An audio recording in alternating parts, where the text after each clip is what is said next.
세월이 흘러 인생의 허운기에 접어들면 문득 지나온 길을 돌아보게 됩니다. 젊음의 열정으로 앞만 보고 달리던 시간들을 지나 이제는 한 걸음 멈추어 숨을 고르며 삶의 의미를 되새기게 되는 때이지요. 하지만 평온해야 할 이 시기에 주변에서 들려오는 안타까운 소식들에 마음이 무거워지기도 합니다. 어제까지 건강해 보이던 지인이 갑자기 쓰러졌다거나 허망하게 세상을 떠났다는 이야기는 우리에게 큰 충격과 함께 삶의 소중함을 다시금 깨닫게 합니다. 이러한 예기치 못한 비극, 갑작스러운 사망은 단순히 운명이나 불운으로만 치부할 수 없는 경우가 많습니다. 오히려 우리가 오랫동안 무심코 반복해온 생활 습관 속에 그 위험의 씨앗이 숨어 있는 경우가 적지 않다고 전문가들은 지적합니다. 특별히 아픈 곳은 없다고 생각했지만 돌이켜보면 몸이 보내는 작은 신호들을 무시하며 살아온 것은 아닐까요? 괜찮겠지 하는 안일함 속에 어쩌면 스스로 위험을 키워왔을지도 모릅니다. 나이가 들면서 혈관은 탄력을 잃고 약해지기 쉽습니다. 젊었을 때는 너끈히 감당했던 것들이 이제는 몸에 큰 부담으로 작용할 수 있다는 뜻이지요. 우리가 매일 먹는 음식이 혈관벽에 찌꺼기를 쌓고 혈압을 높이는 주범이 될 수도 있습니다. 또한 건강을 위해 시작한 운동이 오히려 심장에 무리를 주거나 일상의 사소한 환경 변화가 치명적인 결과를 초래할 수도 있다는 사실을 알고 계셨나요? 과연 어떤 음식이 우리 혈관 건강을 위협하고 생명을 앗아갈 수 있을까요? 넘치도록 많은 운동 정보 속에서 정말 우리 심장을 튼튼하게 지켜주는 핵심적인 운동은 무엇일까요? 그리고 우리가 일상 속에서 미처 인지하지 못하는 사이 치명적인 위험을 불러올 수 있는 환경이나 상황은 없을까요? 소중한 생명을 지키기 위해 우리가 꼭 기억하고 실천해야 할 핵심 건강 수칙 몇 가지를 알려드리겠습니다. 특히 갑작스러운 사망의 위험을 낮추기 위해 반드시 피해야 할 식사 2가지, 생명을 연장하는 데 도움이 되는 필수 운동 1가지, 그리고 예기치 못한 위험을 초래할 수 있어 꼭 주의해야 할 장소 혹은 상황 1가지에 대해 자세히 알아보겠습니다. 이 정보들이 여러분의 건강한 삶을 위한 작은 등불이 되기를 진심으로 소망합니다. 먼저 생명을 위협하는 최악의 식사 2가지를 알아보겠습니다. 우리가 매일 마주하는 식탁 위에 때로는 건강을 지키는 보약이 놓이기도 하지만 때로는 자신도 모르는 사이 생명을 위협하는 독이 숨어 있을 수도 있습니다. 특히 혈관 건강은 갑작스러운 비극과 직결되는 중요한 문제인데요. 나이가 들면서 혈관도 함께 늙어가고 작은 충격에도 약해지기 쉽습니다. 무심코 즐겨 먹던 음식이 혈관벽에 상처를 내고 염증을 일으키며 결국 돌이킬 수 없는 결과를 초래할 수도 있다는 사실 한 번쯤 깊이 생각해 보셨으면 합니다. 오늘은 우리 혈관을 병들게 하여 갑작스러운 위험을 부르는 최악의 식사 2가지에 대해 자세히 이야기 나누어 보겠습니다. 첫 번째, 혈관을 병들게 하는 달콤한 독, 과도한 당분 설탕 및 정제 탄수화물입니다. 현대인의 식탁은 과거에 비해 훨씬 달콤해졌습니다. 각종 음료수, 과자, 빵, 아이스크림 등 설탕이 듬뿍 들어간 음식들이 넘쳐나고 식사 때마다 먹는 흰쌀밥, 흰 밀가루로 만든 면이나 빵 역시 우리 몸에 들어오면 설탕과 크게 다르지 않게 작용합니다. 이런 달콤한 유혹들은 잠시 기분을 좋게 할 수는 있지만 장기적으로는 우리 혈관 건강에 치명적인 영향을 미칠 수 있다는 점을 반드시 인지해야 합니다. 설탕이나 흰쌀, 흰 밀가루와 같은 정제 탄수화물은 소화 흡수가 매우 빠릅니다. 이런 음식을 섭취하면 혈액 속의 포도당 수치, 즉 혈당이 급격하게 치솟게 됩니다. 우리 몸은 급상승한 혈당을 조절하기 위해 췌장에서 인슐린이라는 호르몬을 다량으로 분비합니다. 인슐린은 혈액 속의 포도당을 세포 안으로 넣어 에너지원으로 사용하게 하거나 남는 포도당을 간이나 근육에 저장하는 역할을 합니다. 하지만 이런 혈당의 급격한 상승과 하락이 반복되면 우리 몸의 세포는 점차 인슐린의 신호에 둔감해지는 인슐린 저항성 상태에 빠지게 됩니다. 인슐린 저항성이 생기면 혈당 조절이 제대로 되지 않아 혈액 속에 포도당이 넘쳐나는 고혈당 상태가 지속되기 쉽고 이는 당뇨병으로 발전할 수 있는 매우 위험한 신호입니다. 더 큰 문제는 이러한 과정이 혈관에 직접적인 손상을 입힌다는 점입니다. 높은 혈당과 과도한 인슐린은 혈관 내벽에 만성적인 염증을 유발합니다. 염증은 혈관벽을 두껍게 만들고 딱딱하게 만드는 동맥경화의 시작점입니다. 또한 혈액 속에 넘쳐나는 당분은 혈관벽을 이루는 단백질과 결합하여 최종당화 산물이라는 변성된 단백질을 만들어냅니다. 이 최종당화 산물은 마치 설탕에 절여진 것처럼 혈관을 뻣뻣하고 약하게 만들어 탄력성을 잃게 하고 염증 반응을 더욱 악화시킵니다. 마치 깨끗하던 파이프 안쪽에 끈적한 설탕 찌꺼기가 달라붙어 점점 녹슬고 좁아지게 만드는 것과 같다고 상상해 보시면 이해가 쉬울 것입니다. 뿐만 아니라 과도한 당분과 정제 탄수화물 섭취는 혈중 중성지방 수치를 높이고 혈관 청소부 역할을 하는 좋은 콜레스테롤, HDL 수치는 낮추는 경향이 있습니다. 이는 혈관 벽에 지방 찌꺼기가 쌓이는 것을 더욱 가속화합니다. 결국 혈관은 점점 좁아지고 딱딱해지며 혈전이 생기기 쉬운 환경이 조성됩니다. 이렇게 약해지고 좁아진 혈관에 혈전이 달라붙어 혈액의 흐름을 막으면 그것이 뇌에서 발생하면 뇌경색, 신장에서 발생하면 심근경색이라는 치명적인 결과로 이어지는 것입니다. 많은 전문가들이 현대 사회에서 심뇌혈관 질환이 급증하는 주요 원인 중 하나로 바로 이 과도한 당분과 정제 탄수화물 섭취를 지목하고 있습니다. 그렇다면 우리는 어떻게 해야 할까요? 가장 먼저 설탕이 첨가된 음료수, 탄산음료, 과일 주스, 스포츠 음료 등 섭취를 최대한 줄여야 합니다. 갈증이 날 때는 물이나 설탕 없는 차를 마시는 습관을 들이는 것이 좋습니다. 식사 시에는 흰쌀밥보다는 잡곡밥이나 현미밥을, 흰빵보다는 통밀빵을 선택하는 것이 혈당을 완만하게 올리는 데 도움이 됩니다. 면 종류 역시 정제된 밀가루 면보다는 통밀 파스타나 메밀면 등을 선택하는 것이 좋습니다. 과자, 사탕, 초콜릿과 같은 단순당 간식 섭취를 줄이고 대신 과일 적당량, 견과류, 채소 스틱 등으로 대체하는 것이 현명합니다. 또한 음식을 조리하거나 구매할 때는 무가당 또는 저당 표시를 확인하고 숨어있는 당분, 각종 소스, 드레싱, 가공식품 속 액상과당, 포도당 시럽 등에도 주의를 기울여야 합니다. 섬유질이 풍부한 채소와 해조류를 충분히 섭취하는 것은 당의 흡수를 늦추고 혈당 조절에 도움을 줄 수 있습니다. 두 번째, 혈관을 기름때로 막아버리는 주범, 트랜스지방과 과다한 포화지방입니다. 앞서 이야기한 당분 문제만큼이나 우리 혈관 건강을 심각하게 위협하는 것이 바로 나쁜 지방의 과다 섭취입니다. 특히 트랜스지방과 포화지방은 혈관 속에 기름 찌꺼기를 쌓아 혈관을 막히게 하는 주범으로 알려져 있습니다. 트랜스지방은 액체 상태의 식물성 기름을 고체나 반고체 상태로 가공하는 과정에서 생성되는 인공적인 지방입니다. 마가린이나 쇼트닝이 대표적이며 이를 사용해 만든 빵, 과자, 케이크 등 가공식품에 많이 들어 있습니다. 또한 기름에 튀기는 과정, 특히 기름을 여러 번 재사용할 때도 트랜스지방이 생성될 수 있습니다. 이 트랜스지방은 우리 몸에 들어오면 혈관 건강에 가장 해로운 LDL 콜레스테롤, 즉 나쁜 콜레스테롤 수치를 높이는 동시에 혈관을 보호하는 HDL 콜레스테롤, 즉 좋은 콜레스테롤 수치는 낮추는 최악의 작용을 합니다. 결국 혈관벽에 찌꺼기 플라크가 쉽게 쌓이게 만들고 염증을 유발하며 혈관을 딱딱하고 좁아지게 만들어 동맥경화를 촉진합니다.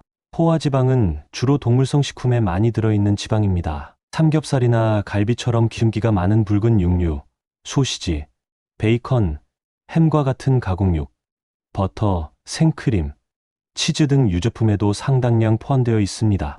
포화지방 역시 과도하게 섭취하면 나쁜 콜레스테롤 수치를 높여 혈관 건강에 악영향을 미칩니다. 이렇게 나쁜 지방들이 혈관벽에 쌓여 플라크를 형성하면 마치 오래된 하수관에 기름때가 끼어 점점 좁아지다가 결국 꽉 막혀버리는 것처럼 혈류의 흐름을 방해합니다. 더 위험한 것은 이 플라크가 불안정해져서 터지거나 혈관 내 염증으로 인해 혈전 피떡이 생성될 경우입니다. 이 혈전이 혈관을 타고 돌아다니다가 심장혈관을 막으면 심근경색, 뇌혈관을 막으면 뇌경색이라는 치명적인 결과를 초래하는 것입니다. 따라서 우리는 의식적으로 트랜스지방과 포화지방 섭취를 줄이려는 노력을 해야 합니다. 가장 먼저 피해야 할 것은 트랜스지방 함량이 높은 가공식품입니다. 빵이나 과자를 구매할 때는 반드시 영양성분표를 확인하여 트랜스지방 0인지 확인하고 포화지방 함량도 낮은 제품을 선택하는 것이 좋습니다. 다만 법적으로 소량 함유 시 0 표시가 가능하므로 가공유지, 쇼트닝, 마가린, 부분경화유 등의 성분이 있는지 확인하는 것이 더 정확합니다. 또한 튀김 요리나 패스트푸드 섭취 횟수를 줄여야 합니다. 집에서 요리할 때는 튀기기보다는 찌거나 굽거나 삶는 조리법을 선택하는 것이 좋습니다. 포화지방 섭취를 줄이기 위해서는 기름기가 많은 붉은 육류보다는 살코기 위주로 섭취하고 달고기나 오리고기는 껍질을 제거하고 먹는 것이 좋습니다. 가공육 섭취는 가급적 피하고 우유나 유제품은 저지방 또는 무지방 제품을 선택하는 것이 도움이 됩니다. 대신 혈관 건강에 좋은 불포화 지방산이 풍부한 식품을 적절히 섭취하는 것이 좋습니다. 등푸른 생선인 고등어, 꽁치, 연어 등 견과류인 호두, 아몬드 등 올리브유, 아보카도 등이 좋은 예입니다. 물론 불포화 지방도 과다 섭취는 피해야 하지만 나쁜 지방을 좋은 지방으로 대체하는 식습관의 변화는 혈관을 깨끗하게 유지하는 데 큰 도움을 줄 수 있습니다. 지금까지 이야기한 과도한 당분 및 정제 탄수화물 섭취 습관과 트랜스포화 지방을 과다하게 섭취하는 습관은 자신도 모르는 사이에 혈관을 병들게 하고 갑작스러운 불행을 초래할 수 있는 매우 위험한 행동입니다. 달콤하고 기름진 음식에 유혹을 뿌리치고 조금만 신경 써서 식단을 조절하는 것만으로도 혈관 나이를 젊게 되돌리고 건강하고 활기찬 노후를 맞이할 수 있다는 사실을 꼭 기억해 주시길 바랍니다. 앞서 혈관 건강을 위협하는 위험한 식습관 2가지에 대해 자세히 알아보았습니다. 음식이 우리 몸을 만들고 때로는 병들게 하는 중요한 요소임은 분명합니다. 하지만 건강한 삶을 이야기할 때 식습관만큼이나 어쩌면 그 이상으로 강조되어야 할 것이 바로 움직임, 즉 운동입니다. 많은 분들이 나이가 들면서 몸이 예전 같지 않다고 느끼고 자연스럽게 활동량이 줄어드는 경향이 있습니다. 예전에는 거뜬했던 일들도 이제는 힘에 부치고 조금만 움직여도 피곤함을 쉽게 느끼게 되지요. 그러다 보니 점점 앉거나 누워있는 시간이 늘어나고 이는 건강에 매우 좋지 않은 신호입니다. 움직임이 줄어들면 우리 몸의 신진대사 기능이 떨어지고 혈액순환은 둔화되며 근육은 약해지고 혈관 건강 또한 악화될 수밖에 없습니다. 고여있는 물이 썩기 쉽듯 우리 몸도 움직이지 않으면 활력을 잃고 병들기 쉬운 상태가 되는 것이지요. 세상에는 정말 다양한 운동 정보가 넘쳐납니다. 어떤 운동이 좋다더라, 어떤 기구가 효과가 있다더라 하는 이야기들을 듣다 보면 오히려 어떤 운동을 해야 할지 혼란스러울 때도 있습니다. 혹은 운동은 힘들고 어려운 것이라는 생각에 시작조차 망설이는 분들도 많으실 겁니다. 하지만 여러분, 갑작스러운 사망의 위험을 낮추고 건강한 심장을 유지하기 위해 반드시 해야 할 운동은 의외로 아주 간단하고 특별한 기술이나 장비가 필요 없는 것일 수 있습니다. 오늘 제가 강조하고 싶은 단 하나의 필수 운동은 바로 꾸준한 유산소 운동, 그 중에서도 특히 걷기입니다. 겨우 걷기라고 생각하실 수도 있습니다. 하지만 이 평범해 보이는 걷기야말로 특히 중장년층 이상의 건강관리에 있어서 그 어떤 운동보다 안전하고 효과적이며 지속 가능한 최고의 보약이 될 수 있습니다. 왜 그럴까요? 첫째, 걷기는 심장과 폐를 튼튼하게 단련시키는 가장 기본적인 유산소 운동입니다. 우리가 걸을 때 심장은 평소보다 더 많은 혈액을 온몸으로 보내기 위해 힘차게 뛰게 되고 폐는 더 많은 산소를 받아들이기 위해 활발하게 움직입니다. 이 과정이 규칙적으로 반복되면 심장 근육이 강화되고 폐활량이 늘어나 전체적인 심폐 기능이 향상됩니다. 튼튼해진 심장은 혈액을 더욱 효율적으로 펌프질하여 온몸 구석구석까지 산소와 영양분을 원활하게 공급하고 이는 혈액순환 개선으로 이어져 혈관 건강에 직접적인 도움을 줍니다. 둘째, 꾸준한 걷기는 혈압과 혈당, 그리고 콜레스테롤 수치를 조절하는 데 매우 효과적입니다. 걷기 운동은 혈관의 탄력성을 높여 혈압을 안정시키는 데 도움을 주고 근육이 혈액 속의 포도당을 에너지원으로 사용하게 함으로써 혈당 조절 능력을 향상시킵니다. 또한 몸의 해로운 LDL 콜레스테롤과 중성지방 수치는 낮추고 혈관 청소부 역할을 하는 좋은 HDL 콜레스테롤 수치는 높여 혈관벽에 찌꺼기가 쌓이는 것을 막아줍니다. 이는 결국 동맥경화의 진행을 늦추고 심근경색이나 뇌졸중과 같은 치명적인 심뇌혈관 질환의 발병 위험을 크게 낮추는 결과로 이어집니다. 셋째, 걷기는 다른 운동에 비해 관절의 부담이 적어 안전하게 시작하고 꾸준히 이어갈 수 있는 운동입니다.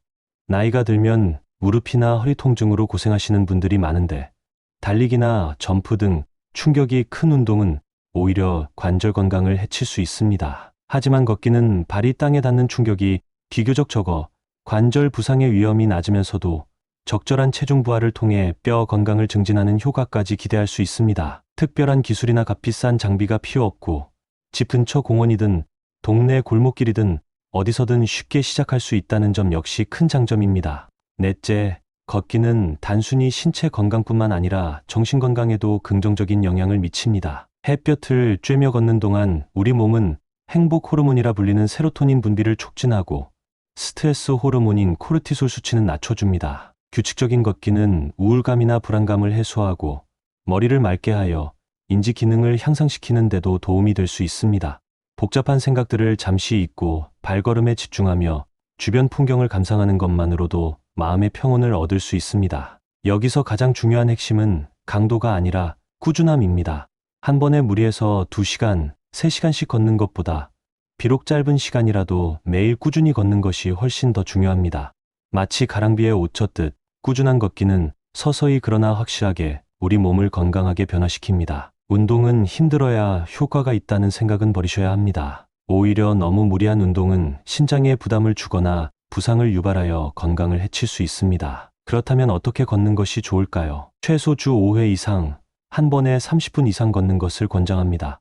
시간이 부족하다면 10분씩 나누어 하루 총 30분을 채우는 것도 좋습니다. 강도는 약간 숨이 차지만 옆 사람과 편안하게 대화는 나눌 수 있는 정도가 적당합니다. 너무 느리게 산책하듯 걷는 것보다는 약간 빠른 걸음으로 팔을 자연스럽게 흔들며 걷는 것이 운동 효과를 높이는 데 도움이 됩니다. 자세는 허리를 곧게 펴고 시선은 정면을 향하며 발 뒤꿈치부터 땅에 닿고 발바닥 전체를 사용한 뒤 발가락으로 땅을 차듯이 걷는 것이 좋습니다. 운동 전후에는 반드시 가벼운 스트레칭으로 준비 운동과 마무리 운동을 해주어 근육의 긴장을 풀고 부상을 예방해야 합니다. 또한 발에 잘 맞고 쿠션이 좋은 편안한 신발을 착용하는 것도 중요합니다. 일상생활 속에서 걷는 시간을 늘리는 것도 좋은 방법입니다. 엘리베이터 대신 계단을 이용하고 가까운 거리는 차 대신 걸어가고 대중교통을 이용할 때는 한 정거장 먼저 내려 걷는 습관을 들여보세요. 점심 식사 후 잠깐 산책을 하거나 저녁 식사 후 가족과 함께 동네 한 바퀴를 도는 것도 좋습니다. 작은 실천들이 모여 큰 건강 효과를 가져올 수 있습니다. 걷기라는 단순하고 소박한 움직임 속에 우리의 생명을 지키고 건강한 노후를 약속하는 놀라운 힘이 숨겨져 있습니다. 오늘부터라도 나는 운동할 시간이 없어. 운동은 너무 힘들어라는 핑계는 잠시 접어두시고 가벼운 마음으로 집을 나서 걷기 시작해 보시는 것은 어떨까요? 꾸준한 발걸음 하나하나가 쌓여 갑작스러운 불행의 그림자를 멀리하고 활기차고 건강한 내일을 만들어갈 것입니다.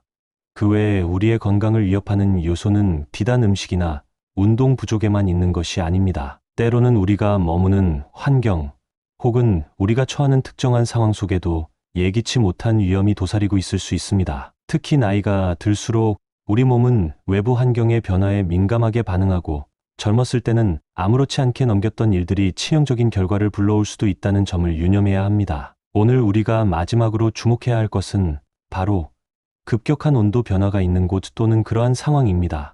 언뜻 사소해 보일 수 있는 이 온도 변화가 어떻게 우리의 생명을 순식간에 앗아갈 수 있는 위험 요인이 되는지 지금부터 자세히 알아보겠습니다. 우리 몸의 혈관은 주변 온도에 따라 수축하고 이완하며 체온을 조절하고 혈압을 유지하는 중요한 역할을 합니다. 마치 고무줄처럼 탄력 있게 늘어났다 줄어들었다 하는 것이 정상이지요. 하지만 갑작스럽게 극심한 온도 차이에 노출되면 혈관은 마치 비상사태를 맞은 것처럼 급격하게 반응하게 됩니다. 예를 들어 따뜻한 실내에 있다가 아무런 준비 없이 영하의 추운 날씨 속으로 갑자기 나가게 되면 우리 몸의 혈관은 열을 빼앗기지 않기 위해 순식간에 강하게 수축합니다.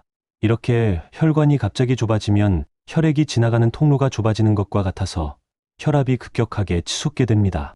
이는 마치 좁은 수도관에 갑자기 강한 압력으로 물을 밀어 넣는 것과 같은 상황입니다. 이렇게 갑자기 혈압이 높아지면 특히 평소 혈압이 높거나 혈관이 약해져 있는 분들에게는 신장에 엄청난 부담으로 작용합니다. 심장은 높아진 압력을 이겨내고 혈액을 온몸으로 보내기 위해 무리하게 일을 해야 하고 이 과정에서 심장마비가 발생할 수 있습니다. 또한 높아진 압력을 견디지 못한 뇌혈관이 터지거나 혹은 수축된 혈관에 혈전이 끼어 막히면서 뇌졸중으로 이어질 수도 있습니다. 실제로 겨울철 새벽 운동이나 외출 시 혹은 따뜻한 곳에서 갑자기 차가운 곳으로 이동했을 때 쓰러지는 안타까운 사고 소식을 종종 접하게 되는 이유가 바로 여기에 있습니다.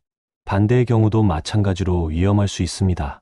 뜨거운 사우나나 목욕을 즐긴 후 갑자기 차가운 물에 몸을 담그거나 냉탕에 들어가는 행동은 혈관에 엄청난 충격을 줍니다. 뜨거운 환경에서 확장되었던 혈관이 차가운 자극에 의해 다시 급격하게 수축하면서 혈압 변동성이 극도로 커지고 이는 심장에 치명적인 부담을 줄 수 있습니다. 특히 고혈압, 심장질환, 당뇨병 등 기저질환을 앓고 계신 분들은 혈관의 탄력성이 떨어지고 온도 변화에 대한 적응 능력이 저하되어 있어 이러한 위험에 더욱 취약합니다. 술을 마신 뒤 추운 곳에 노출되는 것 또한 매우 위험한 행동입니다. 알코올은 일시적으로 혈관을 확장시켜 몸이 따뜻해지는 것처럼 느껴지게 하지만 실제로는 피부를 통해 열이 더 빨리 빠져나가 체온을 급격히 떨어뜨립니다. 또한 술은 추위에 대한 감각을 무디게 만들어 위험 상황을 인지하지 못하게 할 수 있으며 심장 박동에도 영향을 미쳐 부정맥 등을 유발할 수도 있습니다. 따라서 음주 후에는 절대로 찬바람을 직접 쐬거나 차가운 환경에 노출되지 않도록 각별히 주의해야 합니다. 그렇다면 이러한 갑작스러운 온도 변화로 인한 위험을 어떻게 예방할 수 있을까요? 몇 가지 중요한 수칙들을 기억하고 실천하는 것이 필요합니다. 첫째, 겨울철 외출 시에는 반드시 보온에 신경 써야 합니다. 얇은 옷을 여러 겹 겹쳐 입어 몸과 옷 사이에 공기층을 만들어 보온 효과를 높이고, 특히 열 손실이 많은 머리, 목, 손, 발을 모자, 목도리, 장갑, 두꺼운 양말 등으로 따뜻하게 감싸주어야 합니다. 특히 새벽이나 밤늦은 시간 외출은 가급적 피하는 것이 좋습니다. 둘째, 실내외 이동 시에는 급격한 온도 변화에 몸이 적응할 시간을 주어야 합니다. 따뜻한 실내에서 추운 외부로 나갈 때는 현관이나 복도 등 약간 서늘한 곳에서 잠시 머물며 몸이 적응하도록 하고, 반대로 추운 곳에서 따뜻한 실내로 들어올 때도 마찬가지로 서서히 온도를 높이는 것이 좋습니다. 셋째, 목욕이나 사우나 시에는 극단적인 냉온욕을 피해야 합니다. 뜨거운 물에 오래 있다가 갑자기 찬물 샤워를 하거나 냉탕에 들어가는 것은 매우 위험합니다. 미지근한 물로 시작하여 점차 온도를 높이고 마무리 역시 미지근한 물로 하여 혈관에 가해지는 충격을 주어야 합니다. 또한 목욕 중에는 탈수 증상이 나타나기 쉬우므로 충분한 수분을 섭취하는 것이 중요합니다. 넷째, 음주 후에는 절대로 추위에 노출되지 않도록 합니다. 술을 마셨다면 실내에서 충분히 휴식을 취하고, 외출해야 할 경우에는 반드시 다른 사람의 도움을 받거나 보온에 만전을 기해야 합니다. 여러분, 우리의 건강을 위협하는 것은 거대한 질병뿐만이 아닙니다. 일상 속에서 무심코 지나치는 사소한 환경의 변화, 특히 이 급격한 온도 차이가 때로는 돌이킬 수 없는 비극을 초래할 수 있다는 사실을 항상 명심해야 합니다. 조금만 더 주의를 기울이고 몸이 보내는 작은 신호에 귀 기울이며 이러한 위험 상황을 미리 피하려는 노력이 우리의 소중한 생명을 지키는 가장 확실한 방법이 될 것입니다. 건강은 건강할 때 지키는 것이 가장 중요합니다. 지금까지 갑작스러운 사망의 위험에서 벗어나 건강하고 활기찬 삶을 이어가기 위한 몇 가지 중요한 지혜들을 함께 나누어 보았습니다. 돌이켜보면 그리 특별하거나 거창한 내용들은 아니었을지도 모릅니다. 우리 혈관을 병들게 하는 달콤한 독인 과도한 당분과 정제 탄수화물 섭취를 경계하고, 혈관 벽에 기름 찌꺼기를 쌓아 막히게 하는 트랜스지방과 포화지방을 멀리해야 한다는 것, 어쩌면 이미 어렴풋이 알고 계셨을지도 모르는 이야기입니다. 또한 우리 심장을 튼튼하게 지키고 전신의 혈액순환을 돕는 최고의 보약이 바로 특별한 기술이나 장비 없이도 누구나 할 수 있는 꾸준한 걷기라는 사실도 다시 한번 확인했습니다. 그리고 마지막으로 일상 속에서 무심코 지나칠 수 있는 급격한 온도 변화라는 환경 요인이 때로는 얼마나 치명적인 위험을 초래할 수 있는지도 마음에 새기셨을 겁니다. 하지만 여러분, 이러한 정보들은 그저 머리로 아는 것에 그쳐서는 아무런 의미가 없을 것입니다. 아무리 좋은 건강 정보라 할지라도 그것이 나의 삶 속에서 실천으로 이어지지 않는다면 한낱 지식에 불과할 뿐입니다. 진정한 변화는 바로 오늘, 지금 이 순간부터 시작됩니다. 나의 식탁 위에서 어떤 음식을 선택할지 고민하는 그 순간, 엘리베이터 대신 계단을 오르내리는 그 작은 발걸음, 옷깃을 여미며 급격한 온도 차이에 대비하는 그 세심한 주의 속에서 우리의 건강은 조금씩 달라지기 시작합니다. 이 정도는 괜찮겠지 하는 안일한 생각이 쌓이고 쌓여 결국 돌이킬 수 없는 후회를 남기는 경우를 우리는 주변에서 너무나 많이 보아왔습니다. 반대로 오늘부터 시작하는 작은 실천 하나하나가 모이고 쌓여 건강이라는 이름의 튼튼한 집을 짓는 귀한 주춧돌이 될 것입니다. 건강은 결코 단번에 얻어지는 것이 아니라 매일의 꾸준한 노력과 관심 속에서 가꾸어 나가는 것입니다. 물론 오늘 말씀드린 내용들이 모든 분들에게 똑같이 적용될 수는 없을 것입니다.